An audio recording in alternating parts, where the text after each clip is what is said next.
Wheelchair থেকে আবার কোর্টে ফিরবে রাহুল। রাহির বিশ্বাস বদলে দিল সব।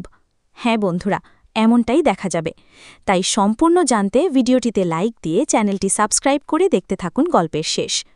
গল্পের শুরুতেই দেখা যাবে বাড়ির ভেতর তখন যেন অশান্তির ঝড় বয়ে যাচ্ছে। চারদিকে চাপা কান্না, রাগ আর অবিশ্বাসে ভারী হয়ে উঠেছে পরিবেশ। সবাই একে অপরের দিকে তাকিয়ে আছে প্রশ্ন ভরা চোখে। ঠিক সেই সময় ঘরের মাঝখানে দাঁড়িয়ে কড়া গলায় পিসিঠাম্মা বলে উঠলেন, এই একটা মেয়ের সঙ্গে আশীর্বাদ ছাগলি? আর এই মেয়েকেই বউ করে আনলি কেন রে? তোর ছেলের লগ্নভ্রষ্ট যাচ্ছিল।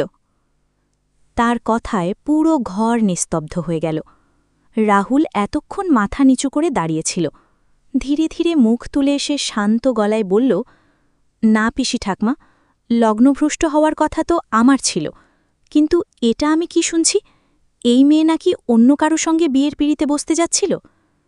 ঘরের মধ্যে গুঞ্জন শুরু হয়ে গেল। কারো চোখে অবাক ভাব, কারো চোখে রাগ, আবার কেউ মেয়েটার দিকে ঘৃণার দৃষ্টিতে তাকিয়ে রইল।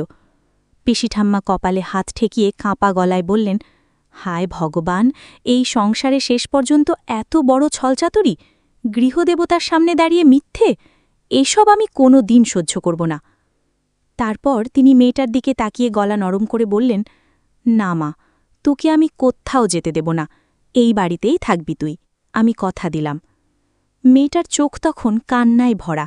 কাঁপতে কাঁপতে সে বলল, এভাবে বলবেন না পিসিঠাম্মা, আমি বড়দের কথা অমান্য করতে পারব না, আর আপনি তো এই বাড়ির মহাগুরু।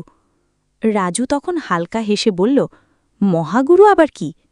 পিসিঠাম্মা রাগী চোখে তাকিয়ে বললেন, মহাগুরু মানে এই বাড়ির সবচেয়ে বড় গুরুজন।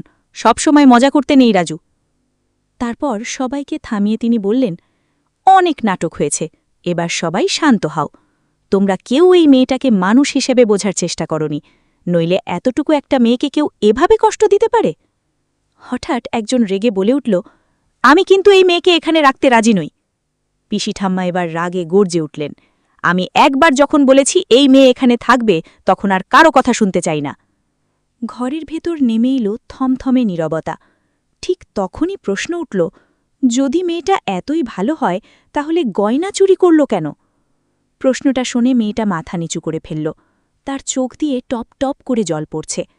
অনেকক্ষণ চুপ থাকার পর সে ভাঙা গলায় বলল, হ্যাঁ, আমি ভুল করেছি, আমি গয়না চুরি করেছি। কিন্তু জানেন পিসিঠাম্মা, ছোটবেলায় আমি কখনো একটা মিষ্টিও চুরি করিনি।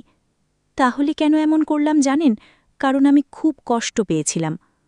পিসিঠাম্মা ধীরে ধীরে তার পাশে গিয়ে বসে বললেন, কেউ কি তোকে ভয় দেখিয়েছিল মা? মেয়েটা মাথা নেড়ে বলল, না, আমি রাগের মাথায় করেছিলাম। যে দিদি ছোট থেকে আমাকে নিজের বোনের মতো আগলে রেখেছিল, সেই দিদিই আমার জীবনের সবচেয়ে মূল্যবান জিনিসটা কেড়ে নিয়েছিল। আমি খুব কষ্ট পেয়েছিলাম, তাই ওকে শাস্তি দিতে চেয়েছিলাম। কিন্তু আজ বুঝতে পারছি একটা ভুলের বদলা আরেকটা ভুল দিয়ে নেওয়া যায় না। দিদি, আমায় ক্ষমা করে দাও। কিন্তু দিদির মন তখনও শক্ত ছিল। সে ঠান্ডা গলায় বলল, তুমি যতই কাঁদো, আমি তোমাকে এই বাড়িতে মেনে নিতে পারব না। ঠিক তখনই পিসিঠাম্মা সবাইকে চমকে দিয়ে ঘোষণা করলেন, আগামী 15 দিন এই মেয়ে এই বাড়িতেই থাকবে, আমার সঙ্গে প্রায়শ্চিত্তের পূজা করবে। এই পরিবারের লোকজন ওর সঙ্গে যে অন্যায় করেছে তার প্রায়শ্চিত্ত সবাইকে করতে হবে। কেউ আপত্তি করতেই তিনি আরও কঠোর গলায় বললেন, যদি কারো সমস্যা হয় তাহলে মামলা করে দিস, আমিও দেখে নেব কার কত ক্ষমতা আছে। এদিকে বাড়ির অন্য প্রান্তে নিজের ঘরে একা বসেছিল রাহুল। দুর্ঘটনার পর থেকে সে যেন একেবারে বদলে গেছে। একসময় দেশের নামকরা টেনিস খেলোয়াড় ছিল সে। আজ সে হুইলচেয়ারে বসে নিজের জীবনকেই বোঝা মনে করছে। রাহি প্রতিদিন তাকে সাহস দেবার চেষ্টা করে, কিন্তু রাহুল সব সময় হতাশ হয়ে থাকে। একদিন রাহি ওষুধ নিয়ে এলে রাহুল বিরক্ত হয়ে বলল, এসব ওষুধ খেয়ে আর কি হবে? কোনো ওষুধ আমাকে আগের মতো সুস্থ করতে পারবে না। রাহি ধীরে ধীরে তার পাশে বসে শান্ত গলায় বলল, পৃথিবীর কোনো ওষুধই তোমাকে সুস্থ করতে পারবে না, যদি তুমি নিজে সুস্থ হতে না চাও। রাহুল অবাক হয়ে তাকাল, এত আত্মবিশ্বাস নিয়ে কি করে বলো এসব? রাহি হালকা হেসে বলল, কারণ আমি তোমার ওপর বিশ্বাস করি। তুমি আবার কোর্টে ফিরবে, আবার র্যাকেট হাতে দাঁড়াবে, আবার সবাইকে হারাবে। পরের দিন সকালে সবাই মিলে একটা পরিকল্পনা করল। তারা চায় রাহুল আবার নিজের জীবনে ফিরে আসুক। রাহুলকে হুইলচেয়ার থেকে নামানো হল। তার হাতে একটা স্টিক ধরিয়ে দিল রাহি। রাহুল রেগে বলল, তোমরা কি পাগল হয়ে গেছ? আমি হাঁটব কি করে? রাহি শান্ত গলায় বলল, আগেই কেন ভেবে নিচ্ছ তুমি পারবে না? একবার চেষ্টা তো করো। রাহুল ধীরে ধীরে দাঁড়ানোর চেষ্টা করল। তার পুরো শরীর কাঁপছে, কপালে ঘাম জমে গেছে। তবুও রাহি তার সামনে দাঁড়িয়ে সাহস দিয়ে যাচ্ছে। কাল রাতে তুমি নিজে নিজে হুইলচেয়ার থেকে উঠতে পেরেছিলে, আজও পারবে, আমি জানি তুমি পারবে। রাহুল ২-৪ পা এগোতেই হোঁচট খেয়ে পড়ে যেতে যাইল, ঠিক তখনই রাহি তাকে ধরে ফেলল। রাহুল অবাক হয়ে তার দিকে তাকিয়ে রইল। সেই চোখে বহুদিন পর দেখা গেল এক ফোঁটা আশা।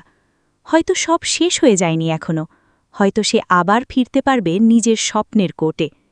তো বন্ধুরা, কেমন লাগলো আজকের আপডেট? কমেন্ট করে জানাও।